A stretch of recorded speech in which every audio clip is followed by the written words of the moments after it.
Just stop for a second because it's tick tick tick tick pronunciation check. ஒரு video அதை பார்த்துட்டு வாங்க. அந்த பொண்ணு ஜிடிபியோட ஃபுல் ஃபார்ம் சொல்லுது.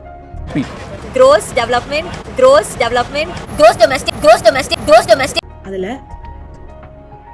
GROSS அந்த வார்த்தையை இவ்வளோ நாள் நம்ம ப்ரொனவுன்ஸ் பண்ண விதத்தில் அந்த பொண்ணு ப்ரொனவுன்ஸ் பண்ணல.